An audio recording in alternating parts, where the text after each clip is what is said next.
Coba jujur, apa hal pertama yang kamu pikirkan kalau dengar kata kimia? Rumus molaritas? Meja praktik yang ngebul? Sianida? Air keras? Atau nilai rapot merah karena lupa rumus H2SO4? Hehe, tenang, kamu nggak sendiri. Tapi tahukah kamu, sebelum kimia jadi momok di kelas, ada seorang ilmuwan muslim yang justru bikin ilmu ini jadi kerennya kebangetan. Namanya Jabir Ibnu Hayyan. Bukan seleb TikTok, bukan CTO startup teknologi, bukan juga dosen killer, tapi justru dialah bapak kimia modern. Kalau dia hidup zaman sekarang, mungkin dia bakal jadi YouTuber edukasi nomor 1, dengan channel berjudul Eksperimen Kimia Syariah, dari destilasi sampai kristalisasi, no clickbait. Lahir di Kufah, mengubah dunia dari laboratorium. Jabir lahir sekitar tahun 721 Masehi di Kufah, Irak. Sejak muda, dia sudah gandrung dengan ilmu pengetahuan. Gak tanggung-tanggung, gurunya langsung Imam Ja'far Ash-Shadiq, ulama besar dan juga ilmuwan sejati. Jabir punya prinsip. Kalau nggak nyoba sendiri, dia bukan ilmu sejati. Makanya jangan heran, beliau eksperimen terus-terusan, kayak mahasiswa S3 yang hidupnya cuma antara lab, buku, dan kopi pahit.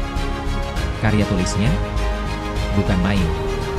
Lebih dari 3.000 halaman tentang kimia, farmasi, dan ilmu-ilmu lainnya. Ingat, waktu itu belum ada copy paste apalagi chat GPT. Kalau diukur pakai ukuran zaman sekarang, Jabir bisa dibilang penulis buku bestseller versi abad 8. Kimia, sebelum kimia dikenal dunia. Nah, sebelum kamu ribet dengan asam, basa, pH, atau titrasi di lab sekolah, Jabir udah sibuk ngulik. Alembic, alat penyuling fondasi dari alat destilasi modern. Sublimasi dan kristalisasi, teknik pemurnian bahan. Filtrasi dan pengendapan, biar zat-zat nggak bercampur seenaknya. Bayangin, semua itu udah ada di zamannya Jabir. Kalau dia ngajar praktikum kimia hari ini, mungkin mahasiswa bakal nyimak sambil tepuk tangan. Dan kalau dibuatin live TikTok bakalan langsung FYP pokoknya. Orang barat nyebut dia, geber. Tapi karena ilmunya susah dipahami oleh ilmuwan Eropa zaman dulu, mereka malah nyangka dia ngelantur. Dari sinilah katanya muncul istilah gibberis alias omong kosong. Ironi banget, ya? Padahal ilmunya terlalu canggih, bukan ngawur. Orang lain aja yang nggak paham. Mungkin karena belum ada AI buat ngejelasin waktu itu. Bukan cuma kimia, tapi juga filosofi ilmu. Jabir bukan cuma sibuk ngaduk zat dan membakar bahan. Dia juga berpikir dalam. Apa itu materi? Apa rahasia transformasi zat? Gimana ilmu bisa mendekatkan diri kepada Tuhan?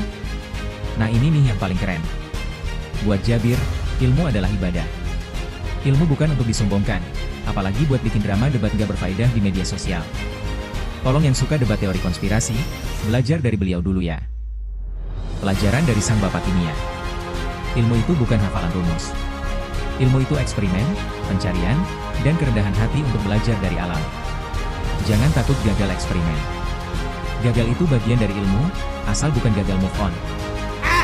Dan yang paling penting, jangan lupa, sebelum kimia jadi cabang sains yang besar di barat, ilmu ini lahir, tumbuh, dan berkembang di tangan umat Islam. Tulis komentarmu di kolom komentar ya.